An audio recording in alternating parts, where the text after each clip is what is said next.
Comme parent, tu as déjà vécu ou constaté ceci chez ton enfant. À l'école, on te dit, ton enfant, il est adorable. Il n'a aucun problème. Et toi, parent, tu souris. Mais à l'intérieur, tu te dis, ce n'est pas le même enfant que j'ai à la maison. Parce que chez toi, il crie, il s'oppose, il explose. Et parfois, tu culpabilises et te demandes, qu'est-ce que j'ai bien pu faire de mal? Mais laisse-moi te dire une chose très importante. Le problème, ce n'est pas toi, parent. Et ce n'est pas ton enfant non plus.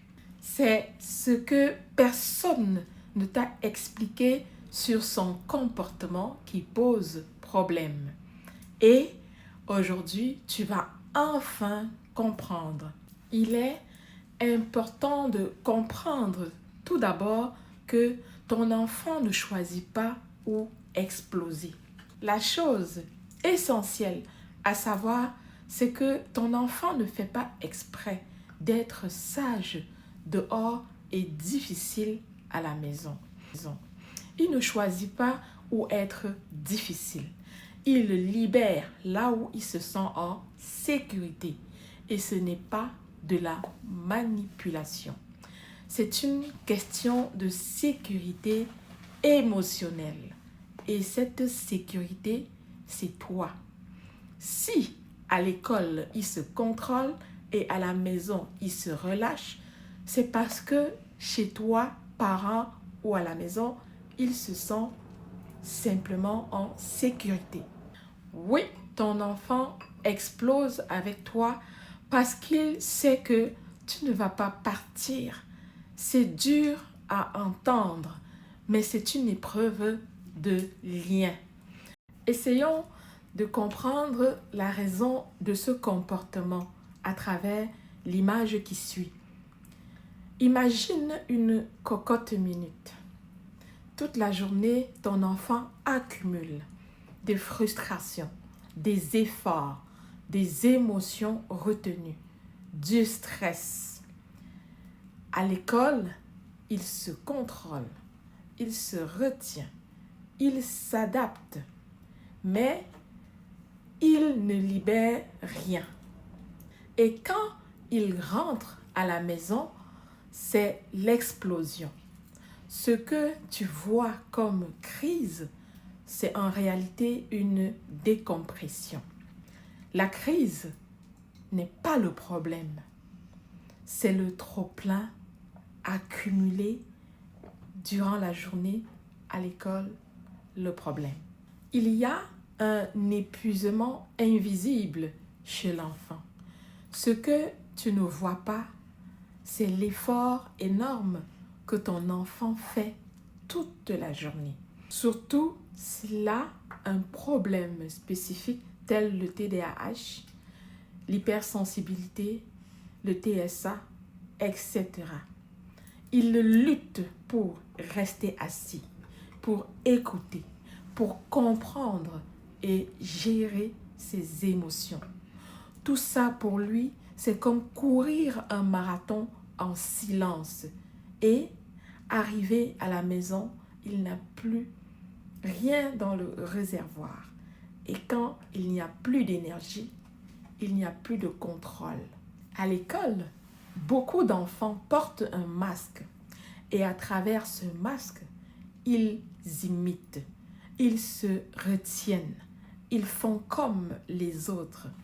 Mais maintenir ce masque pendant des heures de la journée, c'est épuisant. Alors, à la maison, le masque tombe. Et ce que tu vois, ce n'est pas un enfant pire, c'est un enfant vrai. Et si ce comportement était l'inverse chez ton enfant, j'aimerais te dire quelque chose d'essentiel. Parce que pour certains parents, c'est exactement l'inverse à la maison. À la maison, ils ont un enfant calme, un enfant coopératif et à l'école, ils ont un enfant agité, un enfant en opposition, un enfant avec beaucoup de difficultés. Pourquoi? Parce que l'environnement change. À l'école, il n'y a pas de bruit, en quelque sorte. Il y a des règles, il y a la pression, il y a la stimulation constante. Son cerveau sature. Le message clé pour les parents, c'est que ton enfant ne change pas de personnalité.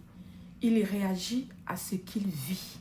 Alors, que ce soit à la maison ou à l'école, une crise est toujours un message de trop plein ou de c'est trop pour moi.